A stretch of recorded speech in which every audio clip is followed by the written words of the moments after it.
So is it on the YouTube? See, I can't tell if it's on YouTube now. This is bizarre.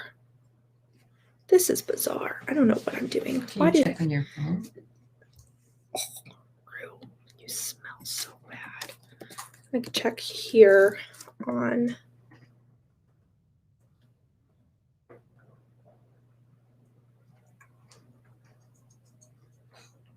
Is it happening? Live. Oh, it says live. I think I'm live. That's exciting, but I can't see if other people are there. Oh, okay. Now I'm going to probably give myself some feedback. There's one person watching. I see a thumbs up. How much you want to bet it's Red Hole? Okay, well, it's live. I'm going to, I guess, mute myself, but just make it in a corner so I can see it because I don't know. Oh, it's Randy. Hi, Randy.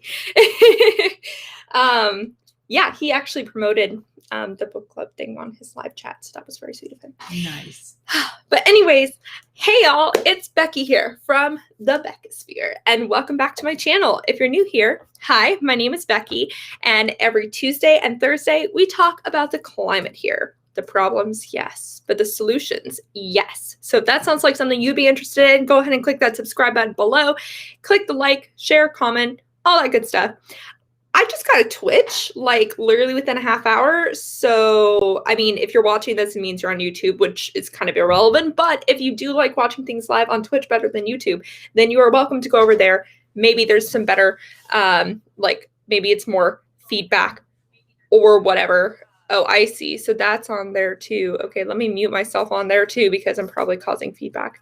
Randy, can you let me know? I'm trying this thing where it's called Restream. Oh my gosh, I can hear myself. I don't like that. But basically I'm trying to stream on multiple platforms at the same time. And okay, mute site.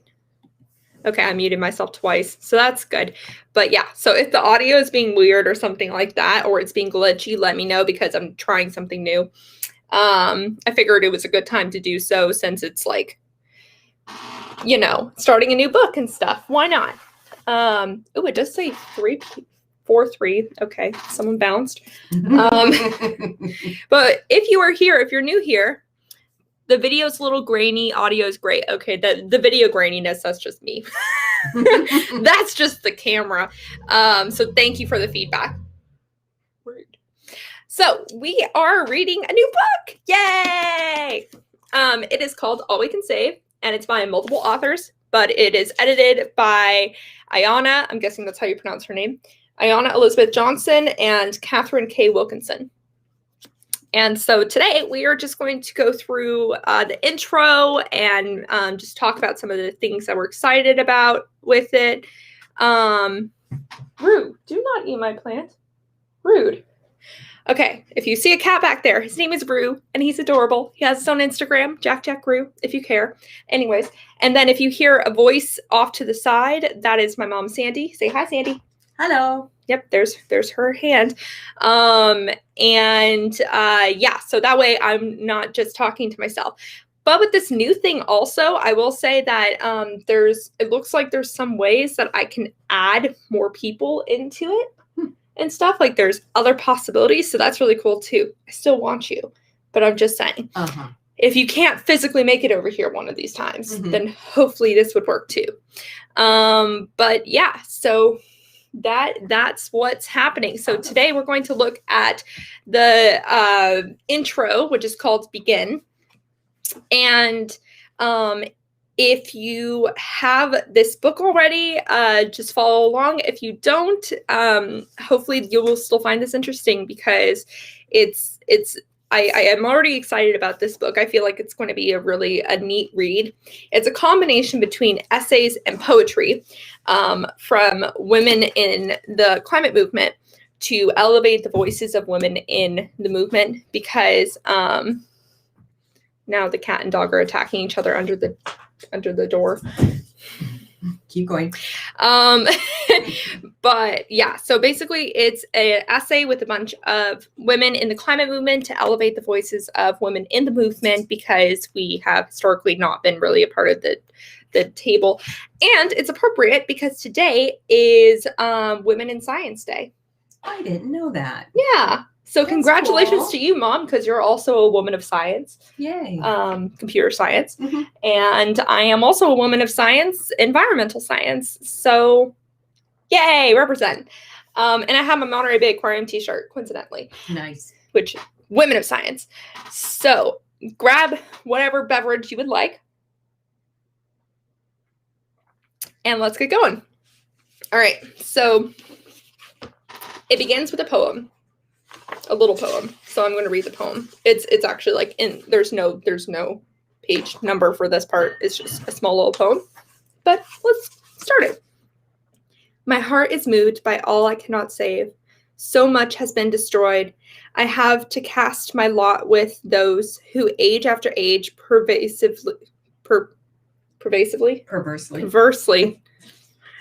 Okay, I'm going to start over because I just ruined the poem.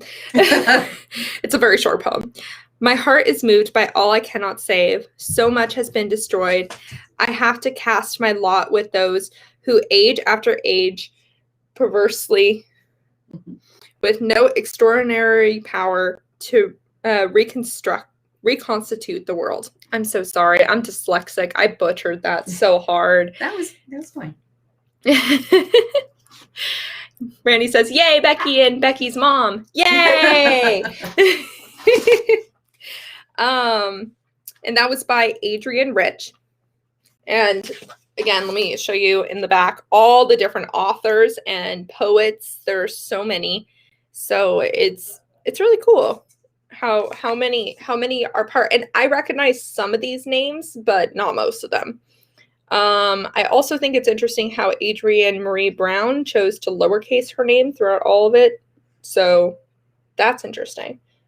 Originally, in the intro, she's mentioned, and her name was lowercase, and I was like, oh, is that a glitch, or is that like purposeful for the style of the intro or something like that? But then when you look at this, literally all the names are uppercase except for hers. Interesting. Fully lowercase. So I don't know why that is, but it's very interesting. So random little observation. Yeah, so now looking at the beginning of the book. Okay, so begin starts with a pretty little thing right here. And begin. So it starts talking about Eunice Newton-Foote, and I actually did talk about her in my video about the history of our understanding of climate change. So when this video goes up on YouTube, I'll put it up on one of these locations so that you can check it out. But basically, Eunice Newton-Foote is a woman who was arguably the first person to discover how greenhouse gases impact the overall atmosphere by trapping in heat. And she did that very simply through a method of collecting certain gases and putting them out in the sunshine to see whether or not the vials would warm or stay air temperature. And so she discovered this, and her work was presented. Her work's called Circumstances Affecting the Heat of the Sun's Rays, and it was in 1856, and was presented to the American Association for the Advancement of Sciences. That was my cat. But for some reason, she did not... For some reason, she did not present it out loud. Don't do it again. Maybe let him out. He's using his teeth to do that. Room, get out of here. Get out of here. Come on, get out of here. Jeez. That's pretty funny. He's legit never done that before. He's never done that before, except for now when I'm live. Yep. Thanks, Rue. Okay. anyways, let's get back to it. So she discovered this, and she presented her findings, but not personally. Her findings were presented by a man named Joseph Henry instead, who is the secretary of the Smithsonian. And it's unclear why that was the case. Not necessarily sexism, but possibly. And from that, her work became pretty much like unrecognized. It was unknown to a lot of people. And just literally 3 years later, John Tyndall, who is credited with discovering how greenhouse gases work, came up with that same research. And it's also unclear whether or not he knew ahead of time of her research or not. In his defense, honestly, she was in the US, she was in New York, and he was in Ireland. So there is a chance that he did not see her work. Mm-hmm. That is a distinct possibility. And a lot of the research that was going on having to do with this sort of science was in Europe. And so it was kind of unusual that she was in the US doing it. So that could be also another reason why her work did not go through. But it is interesting that it took so long for her to be recognized. Literally, she was recognized for it last year.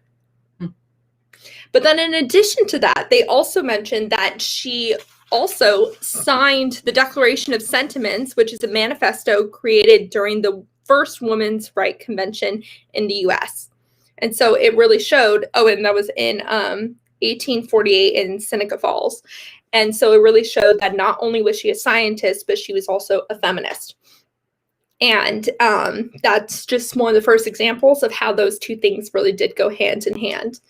And just for clarification, feminism in this context, and honestly in every reasonable context, is literally just wanting the equality between men and women. It is not feminazism. It is not saying women should take over or anything like that. It is literally just we are asking for equal rights. So let me just throw that out there before anybody misconstrues my words, because that's common in the feminist movement issue, you know? So that's how this whole book begins, is talking about her. And again, she was recognized just last year by the New York Times for being an influential woman in history. So just a little while ago. Hannah says, ecofeminism. Yes, ecofeminism, exactly. There was a video done a while ago by Our Changing Climate about ecofeminism, but I definitely want to bring it back. There is a history of white feminism within the ecofeminism movement, which is not ideal. Oh, you're kidding. Oh, yeah, no. The problem with feminism also is that white women ignored the problems of intersectional feminism between racism and stuff. And so they were arguing for rights for themselves, just for white women, and did not support the voices of other ethnic backgrounds. So that is still an issue. But in the context of modern ecofeminism, I would like to think that that is no longer the case, and that we uplift women of every ethnic background, and also non-binary people, because that's another group that is being very much underrepresented. And if you can see in the book, well, obviously you can't just tell from these names, but there is a huge diversity of ethnic backgrounds of women in this movement. And one of the first sections, actually the first section of this book, is called Roots, and it will specifically uplift voices of Indigenous women. So yeah. Deep breaths. Cool. Glass of beverage. Okay. Long form explanation. Isn't it crazy how recently it is that women were able to vote?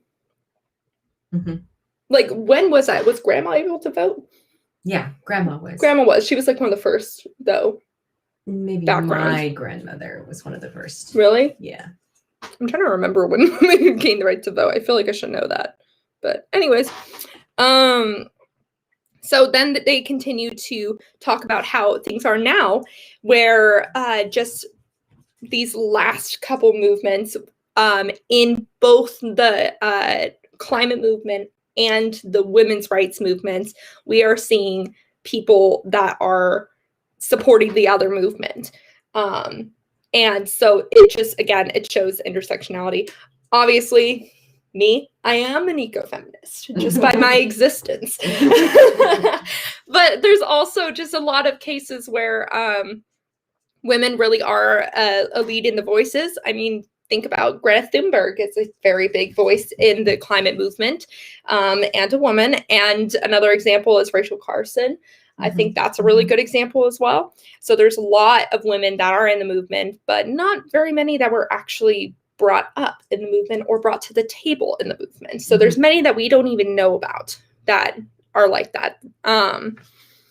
So yeah, so there definitely is a combination of things that are at play. And it's partially because climate change is not a gender neutral issue. And they talk about how, especially in the global South, women are more impacted, especially rural, indigenous, and other brown and Black women are disproportionately and will be disproportionately impacted by climate change. And they don't go too much into why that's the case yet, but I'm sure they will in the future. I will say that my understanding of one of the reasons, of course, there's the whole mother thing, you know, women are often become mothers. And so they have to not only take care of themselves, but take care of their children. And so there's the whole maternity sort of aspect to it, because we have to focus on the future in the eyes of our children. And that's why there's actually, I sent it to you, there's Science Moms, right? Yeah. There's a website called Science Moms, and it specifically is how do you talk about climate change with your children, as well as moms moving together to work on climate change because they're trying to protect their children's futures. And then there's the whole birth strike movement, which is women who are deciding that they are not going to have children because, one, they don't want to grow children up in a world that it seems to be falling apart, and two, they don't want to increase their greenhouse gas emissions by bringing more kids into the world. And so I definitely want to do videos on this stuff. Like, this is a lot more of the societal and philosophical topics that I want to cover more. But yeah, so there's a lot to talk about in this for sure. Sorry, I'm like burping. But yeah, so again, back to the introduction. I knew I would do this. If I just had a small introduction, I would get distracted partway. Mom's telling me to go back. What'd you highlight, Mom? Oh, I liked on page, I don't know what that is. XIX. V? Is there a V there too? No, XIX. Compassion, connection, creativity, and collaboration. Yes. Those are the key things that she's hoping for. The people in the intro are hoping for. Yeah, yeah. For us to bring to climate change. Yeah. Action. Yeah, I agree with that. And and they mentioned how the climate leadership is looking more characteristically feminine and more faithfully feminist. And we are also seeing that in, for example, Biden's cabinet.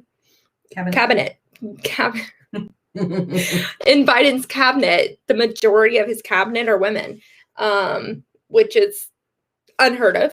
Honestly, there's a lot of firsts having to do with that, such as the first Native American person in charge of the Department of the Interior.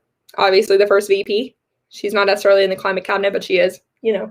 And there's plenty of other examples I cannot think of at the moment. I feel like Janet Yellen is new, or is a first she for something too. She is the first for the Department of the Treasury, yeah. She is. Okay, yeah. So very cool, very cool. What else did you highlight, Mom? Well, then right after that, it goes into what they're hoping for, which is first a clear focus on making change rather than being in charge. Yes. So focus on change, not on necessarily on control. Yes. Moving beyond ego. And you know what? That's something I have noticed even within my growing group of fellow climate YouTubers. We are seeing, we're finding more women YouTubers that we're entering into the discussion. I mean, there were, I think, maybe 2 or 3 in there before in a group of like 7-ish, and now there's like 6 of us, and it's continuing to grow, and we are all so stoked for each other's channels and like advertising the crazy out of it. Like I have under all my descriptions of videos, like every other climate channel on there. I have it as a feature channel on YouTube, and we are all just uplifting each other because we're all with the same message. We're not trying to be like, I'm the main climate channel. You know, we all have different things to say. We all have different niches within the overall climate movement with things that we're passionate about, because there's so much to talk about and there's so many ways that you can care about this issue. And so it's becoming definitely like all-encompassing and encouraging and bringing in the folds, which is really awesome. And I encourage you all to join. Of course, you're a part of the Beckosphere.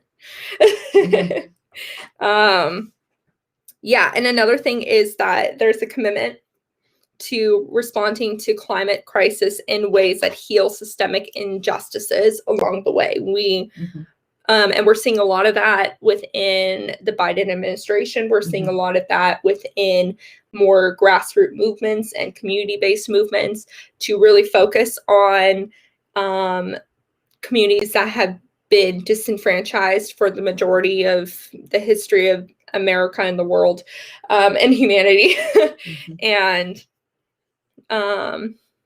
Izzy says, I like living in the Beckosphere. I like having you, Izzy. I love all my Beckosphereans. I haven't come up with a term, so if you have any ideas for what you guys can be called, let me know, because I don't really have one. But yeah, so I really like that we are focusing not just on fixing climate change, but also fixing other problems along with it, because they are all interconnected. Just like in this book, how they focus on how women's rights and taking down the patriarchy, to put it very activisty, are also issues that need to be raised. And so they are coming together and talking about them and climate at the same time, and also talking about racial issues and the intersection between that and women's rights and that and climate movement. Well, and I don't know where it is in here, but somewhere in this introduction, it just talks about the fact that it's going to take everybody, all of our brains, all of our minds. Yes, mosaic. To create solutions that get us through this knothole. Yes. Well, so this book initially had a dual aim: to shine a light back on women who have not been represented, and uplifting the expertise and voices of dozens of diverse women leading on climate in the United States. Scientists, journalists, farmers, lawyers, teachers, activists, innovators, wonks. I had to look that up. I didn't know what it meant. It means people that are interested in a certain thing, and it's usually political. Okay. That's the impression I got. And designers across generations, geographies, and races, and to advance a more representative, nuanced, solutions-oriented public conversation on the climate crisis. Yeah, which is dope. I also like how people are moving away from trying to convince climate denialists that it's happening now to what are we doing about it, and also moving away. Another thing that they said in this introduction is that we are moving away from the what ifs. Where is it? Dang it. Well, basically they're saying we're moving away from the what ifs, the is this going to be good enough? Are we doing things right, to just doing it, I don't know where it is now, but it was here. Oh, it's at the end. There we go. This, and I think, and this also is where you were looking too. right? So Mom's part where she was saying is we have peeled away the jargon, included foundational information, and created simplicity without forfeiting complexity, because this book is for everyone concerned about our shared future, for everyone seeking fresh perspectives and bold ideas, for those who value diverse voices on the pressing issues of our day, for those already involved and those still discovering what role they might play. And I will also continue by saying, this book refuses to dodge how bad things are, yet keeps a forward gaze, because movements don't alter history by saying, what if we don't succeed? Some things will never change. The odds seem really long. Maybe we'll never get to the right to vote, to marry, to be free. Without knowing the outcome, we have to try anyways. Without a single guarantee, we must show up. So I like that. And that's, again, the vibe that I try to give off in my channel too. You know, I like how they said not ignoring, creating simplicity without forfeiting complexity. That's really cool sentence. Yeah, so that's basically, what else do you want to share? Well, there's 8 sections in the book. Oh, yeah, we should probably talk about that, huh? Those are cool groupings. Yeah. Okay, so let me go ahead and read those. So there's 8 sections of this book. It's a thick book. It's a thick girl. I still highly recommend, if you haven't done so already and you're watching me, go ahead and get this book. You can get it like a virtual copy as well, and get it on your iPad or whatever. But especially if you like essays and poetry, this is definitely going to be down your alley. My literature friends, this is your vibe. So definitely check it out. So there's 8 sections. The first section is called Root, and their description of this section is a call, a welcoming, a place to ground, the foundation of indigenous wisdom, and the wisdom of Earth's living systems, interconnection, emergence, justice, regeneration. And that in itself, the title, or it vibes. I'm so excited about it. Yeah. By the way, fun factoid, PG&E on the Central Coast is selling their land in 2025 for a certain location, and a tribe in that part is going to try to buy that land off of them, because they built the PG&E station on the burial grounds. Oh. Yeah. But their plan is, the plan of that tribe is to buy it and then preserve it. You know, so that's a cool little factoid that I found, that I watched today from, I think it was Now This Earth or something like that. So that came to mind when I saw Root. But so that's the first one. Second one is Advocate. Strategy, participation, public good. Applying tools of legislation and litigation. How we hold the powerful to account, and rewrite the rules with all people in mind. Yeah. So that's the second section. The third section is called Reframe, and their description of this one is language and story, creativity and culture, our means of making, to tell the truth, expand, flip, and rekindle it, imagining, evolving, holding on to our humanity. The fourth section is called Reshape. Problems embedded in the contours of cities, transport, infrastructure, capitalism, coastlines, and landscapes where human nature meet. Much to reconsider, render, invert, remake. The fifth one is called Persist. Damn if this work isn't hard, our task towering, the fire of activism on the front lines, in the belly, standing for justice, for health, for the sacred. We don't have to do this alone. I lost count. Sixth one is Feel. Awake, aware, attuned. Hearts break, souls shake with anxiety. Can't skip it, can't skip this. Struggling, mourning, raging, healing. A ferocious love for the planet we call home. I think that week I'm going to have to do my talk about climate-induced anxiety. Okay. because that's a video I've been wanting to do, is talking about climate-induced anxiety, because I know y'all watching this, you probably feel it too, especially those who are really dedicating their lives to focus on the climate movement, like I feel like I'm doing. We take on all this depressing information and hold it within ourselves, and it definitely is a point of anxiety. Mm-hmm. It kind of reminds me of the book The Giver. Yeah. Mm-hmm. We're the receivers, and we're just like, oh, yeah. And now we're trying to spread it. Well, and hopefully alleviate it. And focus on the solutions. Productify it. That's not a word, but you know what I mean. Okay. So feel. And I really like that this is a section, because I don't think that we should tamp down those feelings. You know, they're real. We need to feel it, you know. Okay, the 7th section is nourish, which is very appropriate to come after feel. Mm-hmm. And it says soil, food, water, sky, inseparable. The foundation of our aliveness, collaborating with and supporting nature, microbes, farmers, photosynthesis.